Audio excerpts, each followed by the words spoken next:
Sākam atkal ar smaidiem. Mhm. Sākam. Nu, mēs savā starpā nesveicināsimies, jo mēs tomēr šodien jau vairākas reizes sasveicinājāmies. Bet ar jums mēs sasveicinamies. Mēs jums sakam labdien. Nu, bet jūs skatīsieties rīt no rīta vai pusnaktī. Tāpēc mēs varam teikt arī labrīt. Bet visā visumā mēs šo te palaidīsim tātad rītā, tātad priekš jums. Mēs runāsim par šodienu, bet jūs savukārt klausīsieties to no pusnakts, tāds uzliks palaišanas režīmā, ka no pusnakts aizies šis te ieraksts.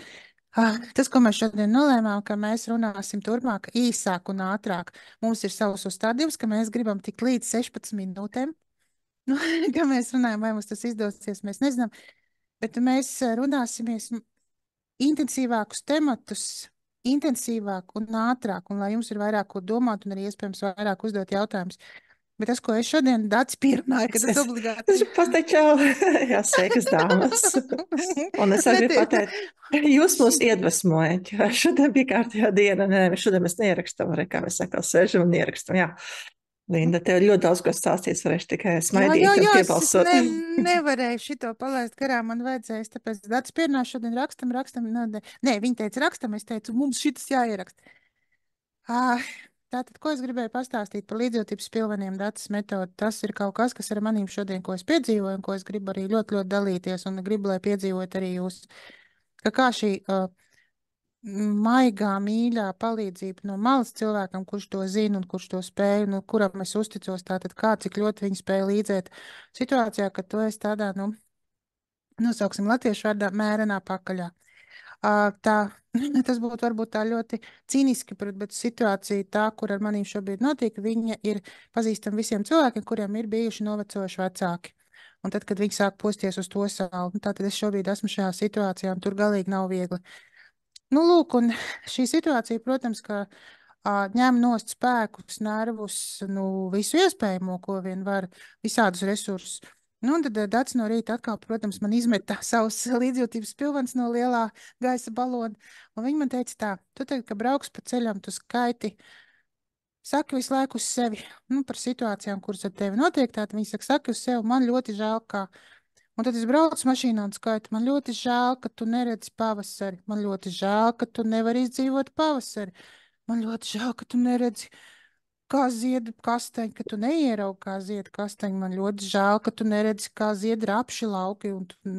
Vecakot, nu, es domāju, jūs sapratāt, ja tātad situācijas, kā man ļoti žēl, tātad šis te, nu, tā kā pats sevi sažēlošanas metode, bet cik viņi ļoti, ļoti uz manīm nostrādāja. Iedomājieties, es biju apmēram 10, 11 km nobraukusi un nostāstījusi sev, cik man ļoti žēl. Nu, tas ir, man ļoti žēl, ka tev, ja, tā tad es tā kā uzrunāju sevi, nu, kā Anglijas karalieni. Nu, lūk, un finālā bija tā, ka es aizkļuvu gala mērķī, un tas bija, nu, vēl pēc apmēram kaut kādiem 20 kilometriem, un iestājās miers. Un atnāca citas atbildes. Kā tu neredzi rapšu lauku? Tu viņu ļoti labi redzi. Kā tu neredzi, kā zied kasteņi? Nu, re, ka tu tā redzi, kā viņi zied. Kā tu nesaproti pavasari, kā tu neizjūti, kā tu nepriecājies par pavasari, jo parasti es par pavasari priecājos, nu, priecājos ļoti, ļoti. Jo es arī viņu gaidu jau janvārī, nu, principā es viņu sāku gaidīt jau oktobrī, ja kas, tad pavasaris ir mans noteikti viennozīmīgi. Nu, lūk, un vienkārši šie te līdzjūtības pilveni, viņi reāli, Dāca man viņus izmeta, es viņus paķēru, saliku mašīnā sev visu riņķī un sāku to, kas no sirds. Saprotiet, vienkārši tas, kas tev nāk no sirds tajā brīdī, tu sevi kā tāds mazs bērns, un tā kā tu biji aizgājis pie kāda laba speciālistu, viņš tevi sažēlo, vai pie labas draudzenes, vai vīram sajūt stāstīt, un viņš tevi sažēlo, ja tād pa īstam, un tā tu pats sevi vari sažēlot. Nu, vienīgais, ko es saprotu šajā te arī, nu, redziet, man Dats visu laiku ir tāds kā līdzās, nu, mīļā mamma, kur tad samīļo. Nu, nav tā gluži, ka es tā kā to izmantotu, bet tad, kad jums ir ļoti grūti, jums arī tāds cilvēks līdzās ir vajadzīgs. Tā ir ļoti liela laime, ka tāds cilvēks līdzās atnāk. Jo tas ir tā kā, es pat jums nevaru pateikt, kā tas ir. Es esmu ļoti laimīga, ka tā ir, ka ir šie labie cilvēki līdzās, ka tad, kad tu viņus pasauc, nu, tā kā no Dieva pasaules, tad viņi ir savības pilveniem, līdzjūtības pilveniem klāt ir. Nu, tā kā tas bija tas, ko es gribēju šodien pastāstīt visiem, un arī pie viena dacēja, kā es to cik ļoti no sirds novērtēju. Un vai to var cilvēks iemācīties pats, tā kā es to šobrīd jums izstāstīju, tā kā tas palīdzēja man? Es domāju, ka tas tā kā tev vairāk jāpastāst cilvēkiem, jo man jau metode pat kā tāda nav zināma. Es viņu vienkārši ielaidu sirdī tas, ko es izdarīju, jo es jūtos tik grūti, ka man vienkārši nekas cits arī neatlika kā ielaist sirdī. Nu, tad, nu jā, nevis, ka cits nekas neatlika. Jūs jau arī varat iet pie vislabākā speciālista un neielaist sirdī to, ko, jo viņš arī jums grib palīdzēt. Bet, nu, patiesībā es jums esmu izstāstījusi lielu daļu tās metodas tā kā noslēpuma. Skaidrs, ka Dacei būs par to, ko pastāstīt vairāk. Atceramies, ka mēs iekļaujamies 30 minūtēs. Šodien 30 minūtēs, jā. Nu, tā ir tā sevsniegtā līdzjūtība, kuru var sniegt gan sev, un kuru iemeslu tas sniegt sev, pēc tam sniegt arī citiem. Jo īstenībā jau mums nebūtu ar visām šīm problēmām, ar kurām mēs tad pieaugšā vecumā jācīnās, ja mums bērnībā būtu bijuši blakus vecāki, kuri spētu pateikt, man ļoti žēl, ka tev tā ir. Kur tu te čīksti savācies, jā? Kurš kostās par problēmām, ko tu te ņemies, jā? Tev kaut kāda man tavas problēmas būtu. Nu, tu piedzīvosi manu vecumu, tad tu zinās, kas ir īstas problēmas. Tad mums to neviens neteica, tos pozitīvās. Jā, nu ļoti žēl, ka tev tā draudzene tā uzmet, jā, ļoti žēl, ka viņi par tevi smējās. Jā, vienkārši būt klāt. Zinu, ka psihologiem ir tās jēdziens kā konteinerēšana. Iespējams, ka šis ir par to. Ļoti iespējams, jā, ka tas ir, ko psihologs saprot ar konteinerēšanu, ir vienkārši tas, ka nosaukt vārdā to, kā tas mazais bērns jūtās un vienkārši akceptē tās sajūtas. Un tas nozīmē, ka mēs tad esam pieaugušā vecumā un mēs konteinerējam paši tās savas emocijas, tas, kas mums ir. Un tās ir ne tikai emocijas, tas varbūt arī tas, ko mēs piedzīvojam. Man ļoti žēl, ka viņi uz tevi sabļāva. Man ļoti žēl, ka, nezinu, tev bankā nav pietiekoši daudz naudas kontā. Man ļoti žēl, ka vīrsaklā atnāca piedzēries mājās. Man ļoti žēl, ka tu nespēji uzticēties vīriešiem. Viena tēma, par kurām mēs vēl parunāsim. Viena no tēmām, kas mums jau ir sarakstījusies, jā, par kurām mēs runāsim, tad arī šāds te, jebko var teikt šo te līdzjūtības frāzi. Un to procesu var padarīt vēl nopietnāku, jo viena lieta ir teikt, otra lieta ir to just. Un, lai tās sajūtas aizietu, tad var iepriekš sagatavoties, nedaudz nofokusēties sevi, palūgt augstāko spēku palīdzību. Mēs varam aicināt savu augstāko es palīgā, lai palīdz atrisināt šo tēmu, lai sniedz atbildes, lai vada mūs, lai sargā mūs.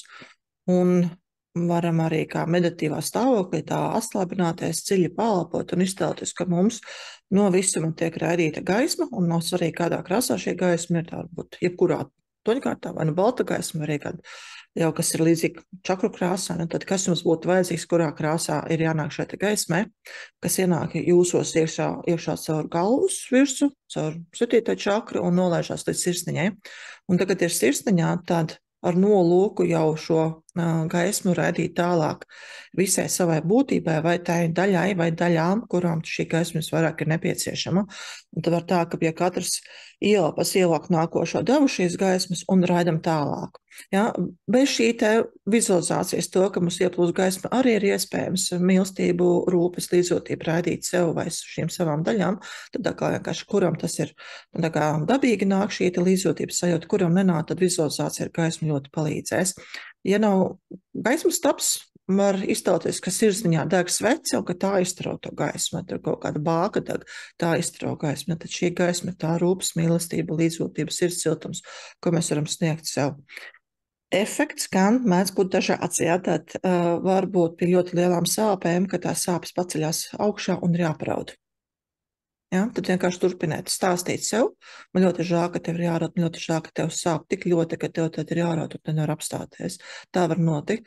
Parasti tā rādošana gan par laimi nav ilga. Ja? Un, ja ir vēlēšanās runāt par to, kam es ticu, man ļoti žēl, ka tu esi tāda muļķa, labāk ne. Man ļoti žēl, ka tu noticēji, ka tu esi muļķa. Vai man ļoti žēl, ka viņi tev iestāstīja, ka tu esi muļķa. Tad neko sliktu principā ieprogrammēt nevar. Ja, tad, kaut kā pateikt, tieši man ļoti žēl, ka tu esi tāda muļķa.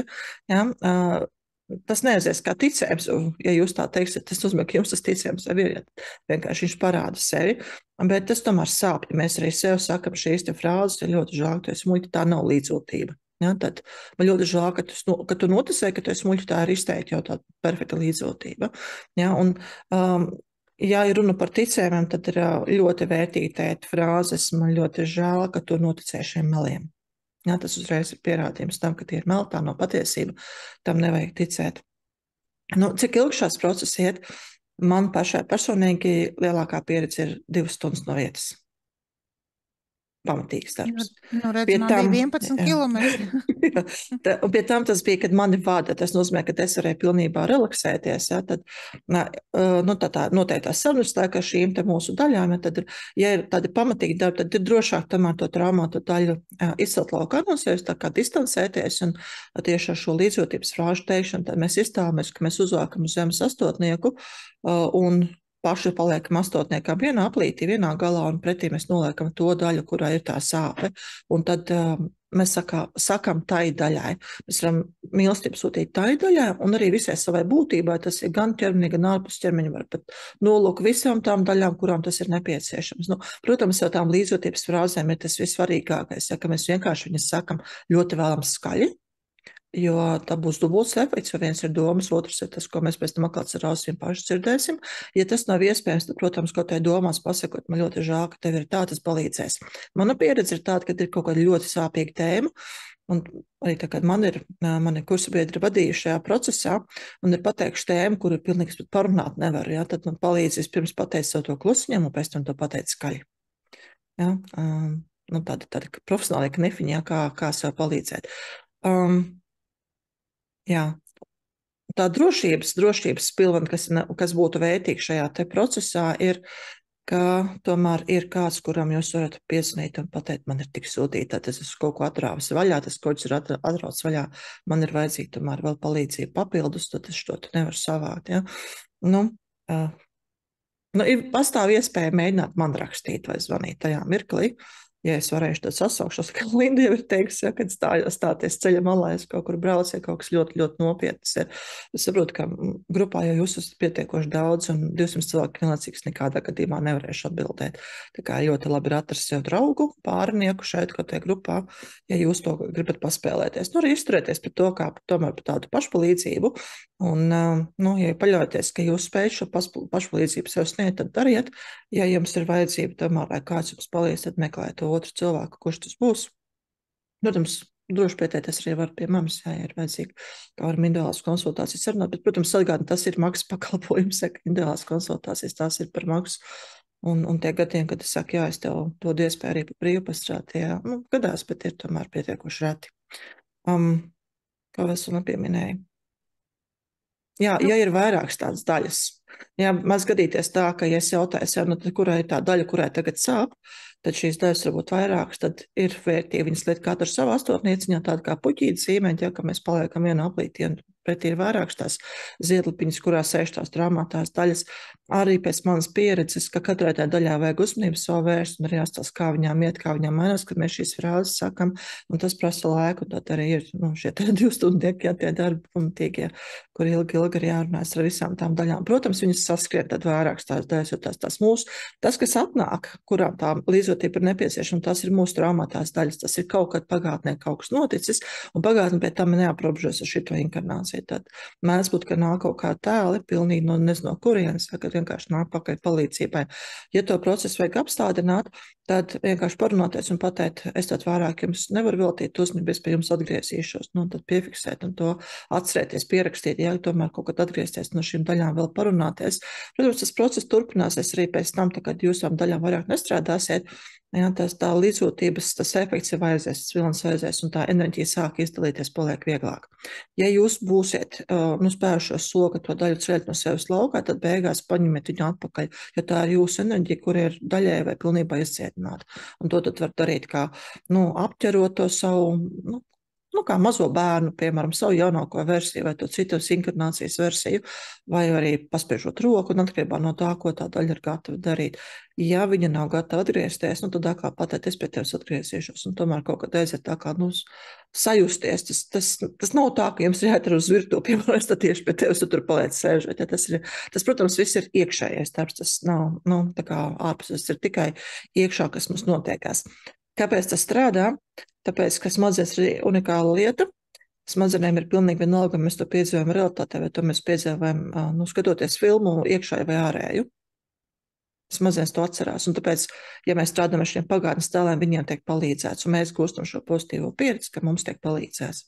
Tas noteikti strādā. Ko ar šo te var atrisināt? Nu, principā jau jebko. Arī to fizisko realitāti var mainīt, jo viņi tiešām mēdz arī nomainīties. Vai tie apkārtējie cilvēki, kas blakus ir, uzreiz mainīsies? Tas ir jautājums, tas ir vēl tāda līdzība par mūsu realitāti, vai šī realitāte ir cieta, kurā izmaiņas notiek lēnām, vai šī realitāte jau ir tāda šķidrāka, tā kā šķidrumā difūzija. Tur iemet sarkanos krāsas pilīt ūdenī, un tā krāsa izšķīs, un kaut kur paliek tas viss tāds rozā. Vai tā ir gāzveida? Gāzveida šeit nav, tas ir tā realitāte mums ir vai nu cieta, vai kādam ir tā šķidrā realitāte, kur pietiekoši ātri tās izmaiņas notiek. Tiem, kur cietā realitāte, ja mēs kaut ko strādājam, mums paliek labi, un ja bija tas darbiņš, piemēram, to pašu virkuši, nāk piedzēries mājās, viņš ir nogurāt nāk piedzēries mājās.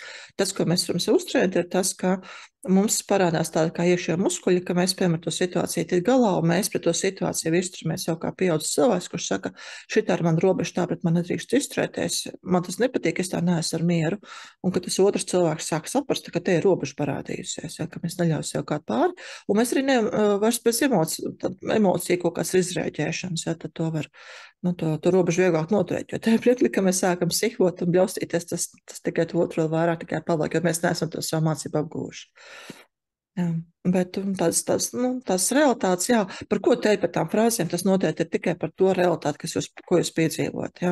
Es jau minēju arī iepriekš, bija viens komentārs par to, ka zeķītis nepērk vai to rokdarbus, jā, grib par 3 reizes zemāk cenu nekā matrās ir maksājis, tad tā ir ideāla tēma, ko šādā veidā strādāt. Man ļoti žēl, ka viņi nenovērtē tavu darbu, man ļoti žēl, ka viņi nav gatavi maksāt to summu, pat to summu, ko tas ieguldīs matros, nerunāt par tavu darbu.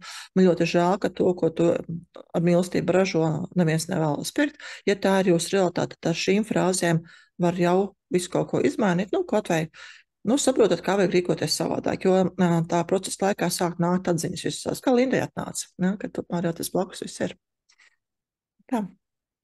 Jā, tas bija galvenais, bet tu zini, kas ir svarīgi, tagad es tev klausos, un man tā kā gribas to nopaļot un visu tā iepakot smuki, kā es ar Dācu kopā esmu strādājis ļoti, ļoti daudz, pareizāk sakot, viņa ar mani ir strādājusi, un tas jau ir tas, ja jūs klausties, piemēram, Dācas balsī, un jūs sajūtat, ka jūs jau nomierināties, un jums nāk kaut vai jaunas idejas pēc šim, jo viņi tik daudz šodien pastāstīja, tagad ārprāts, cik viņi daudz iedeva atslēgas un spilvenus jau, tad tomēr ir tā, ka to, ko es sajūtu, ko es jau arī teicu par šo te ārējo spēku, kas atnāk cilvēks, kuram ir tik daudz zināšanu, tādas kompetences šajās te jaunā laikmeta dziedināšanas tehnoloģijās, ka tu īsti nevari viens.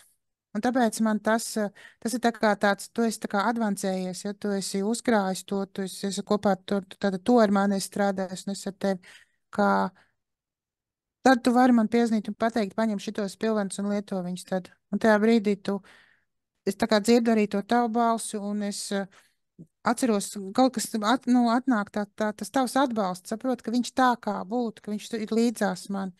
Jo, vismaz es esmu cilvēks, kuram ir vajadzīgs, ja man vajag palīdzēt. Tas tā kā, tu esi slimnīcā un tev vajadzīgs, lai medmāsa tev atnāk un ielaiž vēnā, tu pats nevari to. Un tas ir tas, ko es gribēju pateikt, to lielo vēstījumu, ka cik labi, ka ir tādi cilvēki, ka ir cilvēki, kas tver, kas ķer, kas ir, kur atveduši uz Latviju, ir kaut ko tādu, līdzjūtības pilvenus, veselu milzīgu vilcienu vagonu sastāvu ar līdzjūtības pilveniem, jo iedomājieties, cik šodien Dācis tikko pateica priekšā atslēdziņas. Te var sēdēt un visu izkonspektēt, visu šito, ko viņa teica, visas viņas atslēdziņas var paņemt, iedomājieties, cik viņai pašai tāda vēl iekšā ir. Ir vēl pāris. Pāris Pāris, ir. pāris Um, vagoni.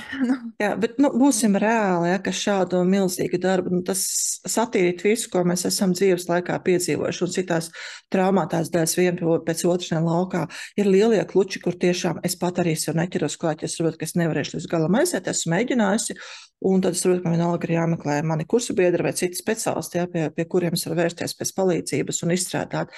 Ar mazām lietiņām, jā, tad ir ceļš tāds, kur mēs to daļu laukā nevelkam, ja, ka mēs tikai sev sakam līdzjūtību. Tas jebkurā mirklī mēs to varam pielietot jebkurā dzīves situācijā. Bet, lai tās lielās traumas risinātu, protams, ir ļoti vērtīgi, ka ir tas otrs cilvēks, jo mēs iegūstam papildus drošības sajūtu. Tas ir līdzīgi, kā tu saki slimnīcā. Ja tev iedod šprici un te pats špricē, un tev jau tā ir slikti, un tagad vēl tev kaut kas jāšpricē, un ir vēl kā tu iešpricēs, diez vai tu pat vispār vēnā trāpīt. Ja, var būt ļoti tādi advancēti, kas tur trenējušies, jau, bet atkal viņi ir trenējušies, ja tie paši varētu savākties un izdarīt. Bet tur James Bonds, jā, tur filmās kā jau pats sev sirdi reanimē. Ja, tad cilvēks parastais, ja to nav sācis darīt, tad tā drošāk ir, ja kāds to procesu pavada. Ja kādai no jums ir tā situācija, ka naudas ir tik ļoti maz, ka jūs to nevarat atļauties, tad kaut kādā veidā sev vākt kopā, tad ir jāmēģina pašām. Un tad atkal tad tiešām konspektējiet un mēģiniet darīt un darbojieties un sāciet kaut ko. Ja ar naudām ir tik ļoti, ļoti, ļoti slikti, tad uzreiz ir jāsāk domāt, tad kādā veidā es vēl varētu pelnīt. Ja? Tad, kas ir tas jūsu talants, kurš varētu sniegt kaut kādus papildus ienākumus, un pie tam, lai tie papildus ienākumi būtu gūstami, nevis tā, ka es nedēļu adu zeķis nopelnu 5 eiro, tas nav bizness. Tad ir vajadzīgs pavisam kaut kāda cita joma. Iespējams, pat jāmet darbs, jāmeklē kaut kādas iespējas vēl citā darbā strādāt. Iespējams, pat, te nedarēs nekādas atrunas, jā, bet man tur 5 bērni mājās, kur es vēl citu kaut kādu darbu, un es strādāju tādā mazpilsētā, tad nekā no ko darīt. Tad, ja jūs esat tādā mazpilsētā, ka nekā no ko darīt, tad jāmeklē darbs internetā. Ja par šo mums. Tur ir darba kaudzēm pārējiem vienalga. Mēs tieši šodien ar Dacu runājām par to, ka mums kaut kādas lietas būs jāsāk monetizēt, un mums vajadzēs palīgus un kas, piemēram, apstrādāt tur YouTube video vēl kaut ko, ka mums pašām vienkārši kā radošiem cilvēkiem, kuriem jāierunā šīs foršās, interesantās lietas, vienkārši tam ne laika, ne spēka, lai tu, katram jādara savs darbiņš ir. Tāpēc darbus, ko cilvēki pat nezinu, ja tu māki rīkoties ar datoru, vismaz ieslēgt pogu un izslēgt off, tad tas jau ir jau. Tāpēc žēloties mūsdienās tagad, kad mums, un pie tam Latvijā, cik ir labs internets, kā nevar kaut kādu darbiņu atrast, tas ir, jocīgi, ja tā ir. Un tāpēc arī mēs īstenībā esam, lai aicinātu, ka visu laiku ir ko darīt. Un rekur vēl klāti instrumenti, ja, dažādi. Es domāju, to, ko jūs šodien no Datas izdzirdējāt, pat man bija visādi pārsteigumi. Jā, jo iemācīties ar visu, ja jūs šobrīd nezināt, tas neko nenozīmē. Tas nozīmē tikai to, ka būs pārsoļi vēl vairāk ir jāspēr, lai iemācītos kaut ko. Un te noteikti, tā kā jūs mēģināsiet to darīt, tad līdīs laukā jūs esat dara kā ne par savu, kas ir saistīti ar pašvērtējumu. Un tas jau atkal ir manējais. Vai jums zirdziņš par to noteikti sekos nākošie ieraksti. Un tad vienkārši skatieties un mācieties un darbojieties līdzi, jo kaut kā kopā būs labāk. Jā, un mēs ļoti esam pateicīgi par tiem foršajiem, garajiem un tādiem cilvēku jaudas tekstiem, ierakstiem, ko jūs komentējuši esat, tā kā mums jau, mums ir arī pa puisi kādam parādās grupā, zinat, jā? Tā gluži nav, ka te šeit ir tikai dāmas, turpmāk nevarēs. Atcerieties, kā skolā bija, ja puikas nebija klasē, tad varēja, fiks saraustīt zeķibiks turpat tāfels priekšā, bet tagad tā vairs, gluži nevarēs. Risks bija, ka puiši parādīsies. Jā, un risks ir sācies. Ļoti jauki, ļoti jauki. Nozīmē, ka arī puišiem interesē tas, ko dara mēs. Un es ticu, ka viņi ir vairāk tikai, varbūt viņi vēl nav pamanījuši vai nav uzdrošinājušies pieteikties, ka tādā ļoti sievišķīgā formā latvietes talanti. Nāk skaties, ko te viņas tur dara. Ja kāda latvietēm ir talanti, varbūt kādu sievu grib nolūkot talantīgi, mēs jau nezinām. Manuprāt, protams, ir, ka proporcionāli tomēr sievietes vairāk ir šajā pašizaugsmes jomā un arī visās šajās metodēs, ko es esmu mācījusies. Mums grupā vienmēr ir vīrieši. Proporcija ir sievietēm par labu. Sievietes parasti ir vairāk visās grupās, kuras esmu bijusi, bet vīrieši arī ir. Jā, tas arī manā praksē. Man gan ir tāda interesanta vēl noslēdzot mūsu šodienas sarunu, jo mēs tā kā nolēmām, ka mēs ilgi nerunājam. Tad es gribu pastāstīt to, ka man ir fenomens, ka katra gada sākumā, tad, kad atnāk, 2., 3. janvāris, tad man pēc kārtas, es nezinu, tā nav sakritība, tas nav tas kaut kāda likumsakrība. Vienmēr atnāk pirmie klienti, vienmēr ir vīrieši, un viņi ir 8 gabali pēc kārtas. Un tikai tad sāk nākt sievietes uz konsultācijām. Tā kā tas notiek absolūti katru gadu no sākuma. Es tā neievēroju, bet pēc tam sāku domāt, ka katru gadu sākumā viens un tas pats. Tā tad ir kaut kāds, redziet, cik viss ir cikliski. Vienkārši jābūt vērīgam. Tas arī viss. Nu, ko? Lieliski. Atvadamies, iekļāvāmies atvadamies. Pat ātrāk nekā 30 minūtēs. Paskaties, tad nāc ātrāk. Viss mēs esam malacīts, bet jūs zinat, ka mēs ejam uz skaidru 16. Un mums ir jau divas tēmas padomā, tā kā 3 atkal būsim gaisā. Uz tikšanos! Paldies un atā.